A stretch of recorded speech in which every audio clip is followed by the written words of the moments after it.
যতই সুন্নি সিন্নিখোর বিরানিখোর বলে আক্রমণ করুক, স্পষ্ট ভাষায় বলে যেতে চাই, মনে রাখবেন এই বাংলার জমিনে কেউ যদি সিন্নিখোর বিরানিখোর বলে সুন্নিদেরকে ট্যাগ লাগে দমিয়ে রাখতে চায়, তাহলে সে বোকামি করবে। সে এখনো মায়ের কোলে শিশুর মতো বসবাস করতেছে। বুঝতে হবে ওটা মুসলমান নয়, ওটা দুশমনের রাসূল, ওটা ইসলাম থেকে খারেজ হয়ে গেছে। কথা বলো ঠিক কিনা? এই বাংলার জমিন, এই সিলেটের জমিন, শাহজালালের জমিন, এই জমিন শাহপুরানের জমিন, এই জমিনে যদি কেউ আল্লাহর হাবিব সাল্লাল্লাহু আলাইহি সাল্লাম এবং ওলিয়া আউলিয়াদের শান মানে বেয়াদবি করে এই জমিনকে পবিত্র করতে চায়, স্পষ্ট ভাষায় বলতে চাই, এই জমিনের আপামর মুসলিম তাওহীদি জনতা কাপড়ের কাপড় মাথায় বেঁধে রাজপথে নেমে বাতিলদেরকে রুখে দিবে। কথা বলো ঠিক কিনা?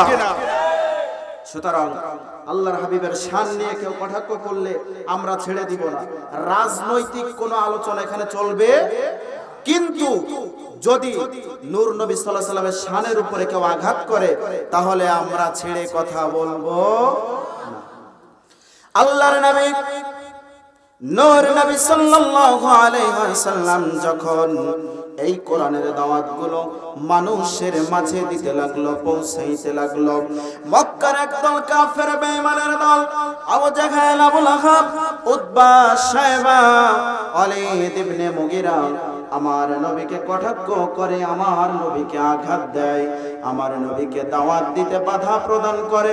শুধু তাই নয়, আমার প্যারা নবী, কমলাওয়ালা নবী, রাহমাতুল লিল আলামিন নবীকে ৩.৫ বছর, মতান্তরে ৩ বছর শিবে আবু তালিবের ভিতরে বেঈমানের দল কারাবদ্ধ করে রেখেছিল। কথা বলেন ঠিক কিনা?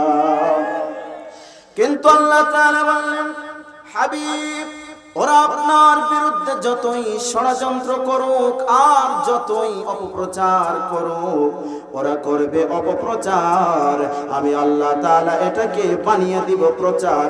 যারাই আমার নবীর বিরুদ্ধে ষড়যন্ত্র করেছিল, আমার নবীকে জেলখানায় বন্দী করেছিল, আজকে মক্কার জমিনে হাজী সাহেব যারা যায় তারা ওই আবু জেহেলের বাড়িতেই পায়খানা করে, আর আমার নবীর রওজা মোবারকে আসসালাতু আসসালামু আলাইকা ইয়া রাসূলুল্লাহ বলে সালাম দেয়। কথা বলেন ঠিক কিনা? আবু জেহেল তো দুনিয়া থেকে শেষ, আবু লাহাব শেষ, উতবা শেষ, ওয়ালিদ ইবনে মুগিরা শেষ, কিন্তু তাদের কিছু সাঙ্গ পাঙ্গ, তাদের কিছু জাতি আজও আছে না নাই? সুতরাং রাসূলের শানে যদি কেউ বেয়াদবি করে, আবু জেহেল, আবু লাহাবের যেমন পরিণতি হয়েছিল, আজও তাদের সেই একই পরিণত হবে। কথা বলেন ঠিক কিনা?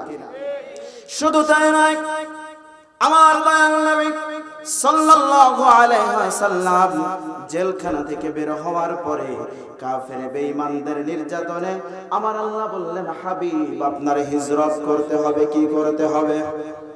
হিজরত করতে হবে।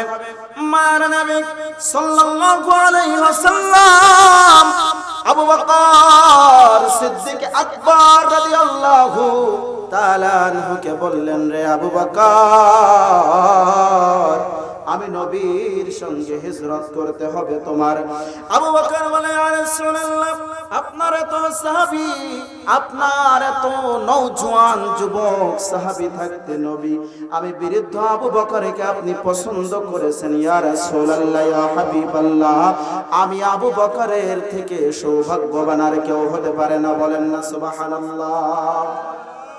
যেদিন থেকে আবু বকরকে এই কথা বললেন, আবু বকর সিদ্দিক রাদিয়াল্লাহু তাআলা আনহু ওই দিন থেকে রাতের বেলায় আর ঘুমায় না, বাড়ির দরজায় পিঠ লাগায়া দাঁড়ায়া থাকে। আল্লাহর নবী যেদিন হিজরত করতে যাবেন, আলী রাদিয়াল্লাহু তাআলা আনহুকে বললেন, রে আলী, তুমি আমার বিছানায় ঘুমায়া যাও।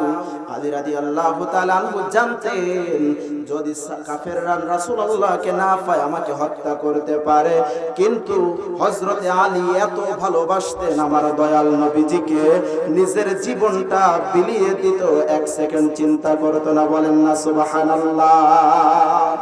আবু বকর তার জায়গায় টোকা দিছে। একটা টোকা দেওয়ার সঙ্গে সঙ্গে হযরতে আবু বকর সিদ্দিক রাদিয়াল্লাহু তাআলা আনহু বলে, লাব্বাইকা ইয়া সাদাইকা ইয়া রাসূলুল্লাহ, আমি আবু বকর প্রস্তুত আছি। আল্লাহর নবী বলে, আবু বকর রে, একটা টোকা দেওয়ার সঙ্গে সঙ্গে কেমন করে তুমি দরজা খুললা? আবু বকর ডাক দিয়া বলে, ইয়া রাসূলুল্লাহ, ইয়া হাবিবাল্লাহ, যেদিন থেকে আপনি অনুমতি করেছিলেন, আদেশ করেছিলেন, বলেছিলেন আমার সঙ্গে তোমার হিজরত করতে হবে, ওই দিন থেকে ইয়া রাসূলুল্লাহ আমি আবু বকর আর বিছানায় পেট লাগাই নাই। সুবহানাল্লাহ, আরেকটু জোরে বলেন সুবহানাল্লাহ। ওই দিন থেকে আবু বকর সিদ্দিক রাদিয়াল্লাহু তাআলা আনহু আর ঘুমায় নাই, নবীজির সঙ্গে হিজরত করলেন। আল্লাহর নবী মদিনায় গেলেন, মদিনা বাসা হালান সাহালান বলে তোলা আল বাদরু আলাইনা, এই নাক পাক করে করে আমার আল্লাহর হাবিবকে গ্রহণ করলেন। এরপরে আল্লাহর হাবিব মক্কা বিজয় করে বাদশাহের ভেষে মক্কার জমিনে আমার আল্লাহ তাআলা আমার নূর নবীকে আবার ফিরিয়ে আনলেন। সুবহানাল্লাহ, আরেকটু জোরে বলেন না সুবহানাল্লাহ। আপনারা কি ঘুমায় গেছেন?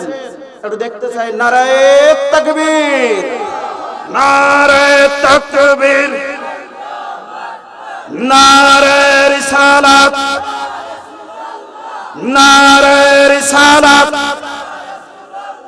আহলে সুন্নাত ওয়াল জামাত, নবী ওলির দুশমনেরা, ওলিয়া ওলিয়া যেখানে, ওয়াহাবিরা যেখানে, একটু দুহাত উঁচু করে বলি মারহাবা, আর একটু জোরে বলি মারহাবা। সিলেটের জমিন, পূর্ণভূমি, হযরত শাহজালাল আমিন শাহফরান রাহমাতুল্লাহ আলাইহির জমিন, এই জমিনের মুসলমানদের সর্বসময় আহলে সুন্নাত ওয়াল জামাতের উপরে খালিদ বিন ওয়ালিদের মতো তরবারি হাতে প্রস্তুত থাকতে হবে। কেউ যদি এই সিলেটের জমিন থেকে বাতিল পন্থা জারি করতে চায় আর সুন্নিয়াতকে বিদায় করতে চায়, এই সিলেটের মুসলমান ঘুমিয়ে থাকতে পারে না, পারে না, পারে না। কথা বলেন ঠিক কিনা? কিছুদিন আগে এক বক্তা বলছেন নারায়ে রিসালাতের স্লোগান ফালতু স্লোগান। শুনছেন না? চাপাবাস এক বক্তা বলছে নারায়ে রিসালাতের স্লোগান নাকি ফালতু স্লোগান। কিন্তু ওই বক্তা যখন স্টেজে আসে তখন বলে আল্লামা তারেক মনোয়ার সাহেবের আগমন, শুভেচ্ছার স্বাগতম, ওনার স্লোগান দেওয়া যায়। বিষয়টা এমন কেন? সে তো আবার রকেটে চড়ে, হেলিকপ্টারেও চড়ে। চাপাবাস মৌলবী কিছু আছে যারা নবীর নারায়ে রিসালাতের স্লোগানকে ফালতু স্লোগান বলে। স্পষ্ট ভাষায় বলতে চাই, এরা মুসলমান হতে পারে না, এরা ইহুদিদের দালাল। এদেরকে তওবা করে প্রকাশ্যে ক্ষমা চেয়ে মুসলমান হতে হবে, তারপরে এদের আলোচনা শোনা জায়েজ, তার আগে জায়েজ নাই। কথা বলো ঠিক কিনা? আল্লাহ তাআলা কবুল করুক আমাদের সকলকে সঠিক পথে থাকার এবং হক্কানি মত, হক্কানি পথে থেকে আল্লাহ যেন আমাদেরকে সহিভাবে দুনিয়া থেকে ঈমানের সাথে আমাদেরকে উঠায় নেয়। সকলে বলে আমিন, আর যারা বলে আমিন।